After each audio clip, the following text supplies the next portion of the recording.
बिस्मिल्लाहिर्रहमानिर्रहीम। मां Sahira Rahim, Liaquat university of medical and health sciences Jamshoro 4th year pharmacy जी स्टूडेंट आहियां। जीअं त तव्हां मुंहिंजो वाक़ियो अॼुकल्ह ॿुधो हूंदो, सोशल मीडिया ते न्यूज़पेपर्स में काफ़ी हाईलाइट कयो वियो आहे।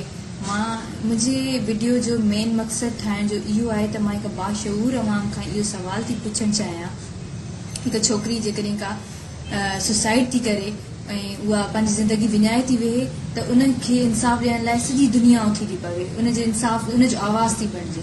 पर हिकु छोकिरी जेके सुसाइड करे थी ऐं उहा पंहिंजी ज़िंदगी बचाए थी वञे त उनखे उनजे लाइ कोई बि नथो रखे, बल्कि उनजे किरदार ते न ॻाल्हायो थो वञे, उनजे ख़िलाफ़ थो ॻाल्हायो वञे। इहो ज़ुल्म आख़िर केतिरे ताईं बर्दाश्त कयो वञे। कल्ह असांजी अधी भेण निमिरता हुई, अॼु मां तव्हांजे साम्हूं आहियां, सुभाणे ॿी का न्याणी हूंदी, ॿी का भेण हूंदी।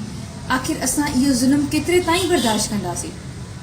असांजे पाकिस्तान में उतां घणियूं कमेटियूं ठाहियूं वयूं आहिनि जेके माण्हुनि खे इंसाफ़ थी ॾियारनि, कोई बि न अॼु ताईं का बि कमेटी पाकिस्तान जी असांखे इंसाफ़ न ॾियारे सघी आहे। मुंहिंजी यूनिवर्सिटी में जेके कमेटी ठाही वई आहे उनखे 10 ॾींहं थिया आहिनि, अञा ताईं मूंखे उहा कमेटी का इंसाफ़ न ॾियारे सघी आहे, मुंहिंजे हक़ में कोई बि फ़ैसिलो न करे सघी आहे। ऐं न ई मूंखे हुन कमेटी मां का उमेदु आहे, बल्कि असांजो जेको VC साहिबु आहे उहो मूंखे अञा मेंटली रिटार्ड करार करण जी कोशिशि थो करे ऐं मामले खे दॿाइण जी कोशिशि थो करे। पर मां पोइ हिते न हटंदसि जेसि ताईं मूंखे इंसाफ़ न मिलंदो। मां सुप्रीम कोर्ट बि वेंदसि, पर मूंखे जेतिरे ताईं इंसाफ़ न मिलियो मां पंहिंजे हक़ लाइ विरंदी रहंदसि, भले मूंखे पंहिंजी जान ई छो न विञाइणी पवे। मां सॼी बाशऊर अवाम खां मदद जी अपील थी कयां त हिकु सच जो साथ ॾिनो वञे, मुंहिंजो साथ ॾिनो वञे, त जीअं मूंखे तव्हांजे साथ जी बेहद ज़रूरत आहे, त जीअं इहे जेके वाक़िया आहिनि उहे रोनुमा थियणु बंदि थियनि ऐं जेके इहे दरिंदा आहिनि इन्हनि खे सख़्त खां सख़्त सज़ा ॾियारी वञे, त जीअं असांजियूं भेणियूं ऐं अॻिते जेके बि असांजूं न्याणियूं आहिनि उन्हनि खे हिफ़ाज़त में रखियो वञे। Thank U.